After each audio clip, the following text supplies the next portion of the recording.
포이맨 칼럼 여호와의 날.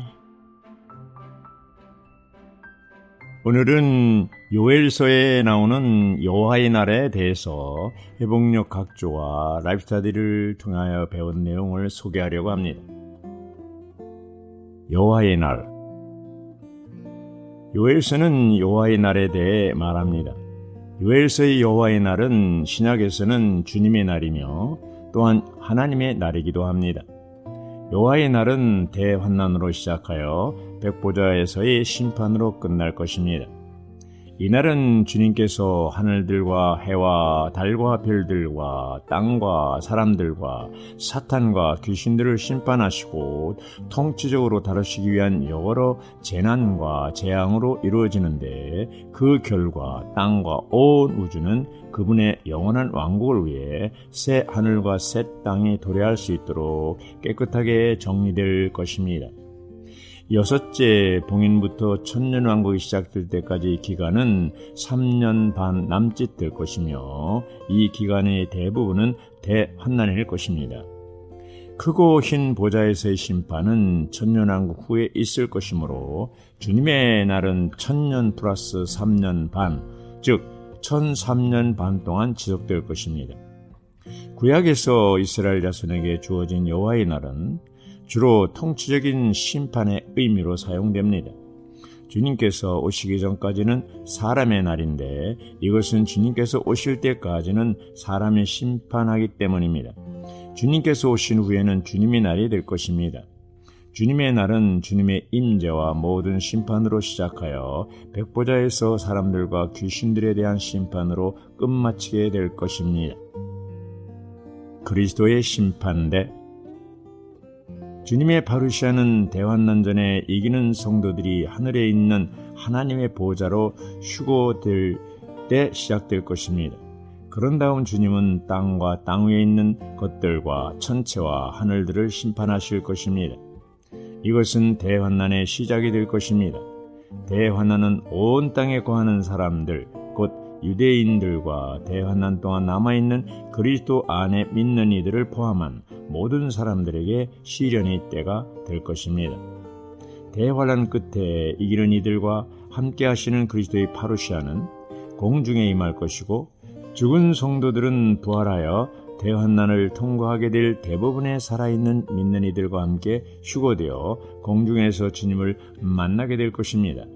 모든 믿는 이가 공중에 있는 그리스도의 심판대에서 그분께 심판을 받게 될 것입니다. 심판을 통하여 상벌이 주어질 것이고, 주님은 이기는 성도들과 함께 결혼잔치를 하실 것입니다. 결혼잔치 후에 주님은 그분의 신부군대와 함께 땅으로 오셔서 적그리스도와 그의 군대를 패배시킬 것입니다. 그리스도와 신부군대는 적그리스도와 거짓 신원자를 사로잡아 산채로 불못에 던질 것입니다. 그 무렵에 큰 바벨론은 무너질 것입니다. 동시에 주님은 이스라엘 자손들을 구출하시고 모으셔서 복원하실 것입니다. 천년 왕국, 새 하늘, 새 땅. 사탄은 결박되어 무저갱에 1000년 동안 감금될 것입니다. 주님은 살아있는 모든 민족들을 심판하실 것입니다. 그때 유대인들을 도왔던 양들은 1000년 왕국으로 옮겨져 땅 위의 백성들이 될 것이고, 유대인들을 미워했던 염소들은 불못으로 던져질 것입니다. 그 후에 1000년 왕국이 있게 될 것입니다. 1000년이 지난 뒤에 사탄은 무저갱에서 풀려나 민족들 가운데 일부인 곡과 마곡을 선동하여 마지막으로 하나님께 반역하게 될 것입니다. 그들은 정복되고 불태워질 것이며, 미혹시키는 마귀는 불못에 던져질 것입니다. 그 후에 하늘들과 땅은 불태워짐으로써 완전히 새로워질 것입니다. 그런 다음에 크고 신 보좌에서 사람들, 죽은 사람들과 귀신들과 타락한 천사들에게도 마지막 심판이 주어질 것입니다. 이 마지막 심판은 하나님의 우주적인 통치에 있어서 옛 창조물에 대한 그분의 최종적인 처리일 것입니다. 그 후에 영원히 있게 될 새하늘과 새 땅의 새로운 우주에는 더 이상 하나님의 통치적인 처리와 관련된 어떤 심판도 없을 것입니다. 천년왕국이 끝난 후에 최종적으로 하늘과 땅이 맹렬하게 타오르는 불로 새롭게 되어 새 예루살렘을 위한 새 하늘과 새 땅이 될 것입니다. 주님의 날은 이 타오르는 불로서 끝날 것입니다. 옛 하늘들과 옛 땅, 곧 옛 창조는 사탄의 배역과 사람의 타락으로 인해 오염되고 더럽혀져 있었으므로 새롭게 될 필요가 있습니다. 이 모든 심판으로 이루어진 여호와의 날, 즉 주님의 날은 그리스도의 나타나심을 위한 것입니다. 인간 정부. 요엘서에 있는 네 종류의 메뚜기들은 다니엘 2장에서 거대한 인간 형상으로 상징이 된 이 땅의 인간 정부 전체의 네 부분을 나타냅니다. 네 종류의 메뚜기들은 이스라엘과 관계 있습니다. 어떤 의미에서 하나님은 이스라엘을 소멸하기 위해 메뚜기들인 인간 정부의 네 부분을 보내셨습니다. 인간 정부의 네 부분의 일차는 네 종류의 메뚜기들은 인류 역사에 있어서 느부갓네살의 시대부터 적그리스도의 시대에 이르기까지 오랜 기간을 차지할 것입니다. 이 기간은 적어도 27세기 동안 지속될 것입니다.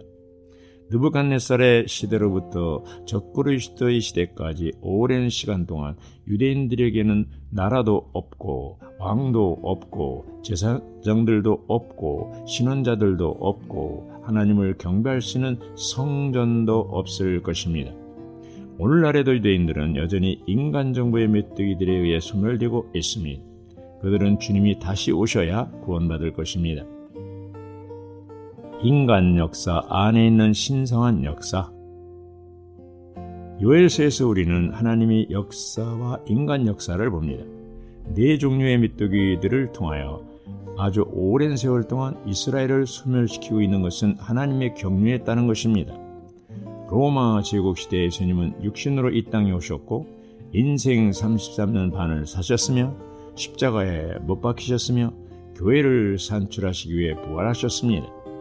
이 모든 것은 그리스도의 유기적인 몸을 얻기 위해 소멸시키는 메뚜기들과 고난당하는 이스라엘을 통해서 이루어졌습니다. 이것이 하나님의 경륜에 따른 우주적인 역사입니다. 우주 가운데는 두 가지 역사가 있는데 그것은 곧 인간 역사와 하나님의 역사입니다.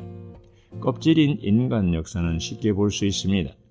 다니엘 2장에서 이 역사는 각각 바벨론 제국과 메데 바사 제국과 헬라 제국과 로마 제국에 일치하는 거대한 인간 형상으로 상징됩니다. 우리가 외적이고 물질적인 껍질을 보기는 쉽습니다. 그러나 인간의 역사 속에 있는 신성한 역사를 보기 위해서는 내적이고 영적인 통찰력이 필요합니다. 하나님의 경륜의 목적.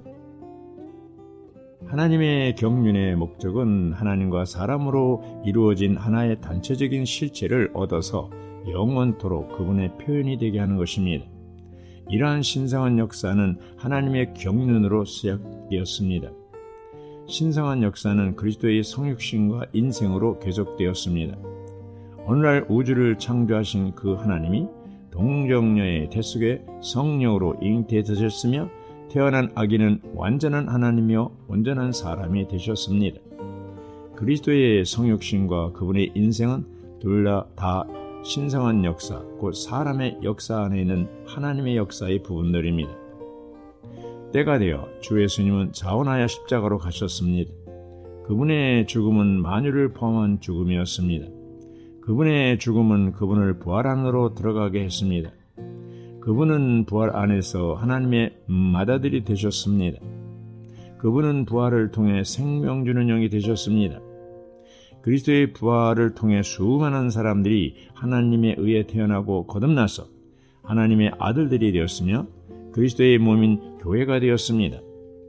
오늘날 교회는 외적인 인간의 역사 속에 있는 신성하고 비밀한 내적인 역사입니다. 그리스도의 다시 오심. 역사의 끝에 그리스도께서 다시 오실 것이며 그분의 군대인 이기는 이들과 함께 내려와 적그리스도와 그의 군대를 패배시킬 것입니다. 이어서 천년왕국이 시작될 것입니다. 결국 이 왕국은 새하늘과 새 땅에 있는 새 예루살렘으로 완성될 것입니다. 새 예루살렘은 하나님의 역사의 궁극적인 최종 완성의 단계일 것입니다. 우리에게는 물질적인 인간의 역사와 비밀스러운 신성한 역사에 대한 분명한 조망이 있어야 합니다. 인간의 역사는 외적인 것이고 하나님의 역사는 내적인 것입니다. 우리 모두는 인간의 역사 안에서 태어났었지만 신성한 역사 안에서 다시 태어났습니다. 만일 우리의 삶이 이 세상 가운데 있다면 우리는 인간의 역사 가운데 살고 있는 것입니다. 그러나 우리가 교회 안에 영안에 살고 있다면 우리는 신성한 역사 안에 살고 있는 것입니다. 성경은 놀라운 책입니다. 소신원서에서 우리는 4가지 중점, 이스라엘에 대한 하나님의 징계, 열국에 대한 하나님의 징벌, 그리스도의 나타나심, 만유의 회복을 강조했습니다. 이스라엘에 대한 하나님의 징계와 열국에 대한 그분의 징벌을 통해 그리스도의 나타남이 있게 되며 그리스도의 나타나심은 회복을 가져올 것입니다. 이 회복은 이스라엘뿐 아니라 온 인류와 이 땅과 우주 전체를 포함할 것입니다. 새 예루살렘이 있는 새 하늘과 새 땅은 모든 만물의 영원한 회복이 될 것입니다. 이것이 하나님의 영원한 목적입니다. 아멘.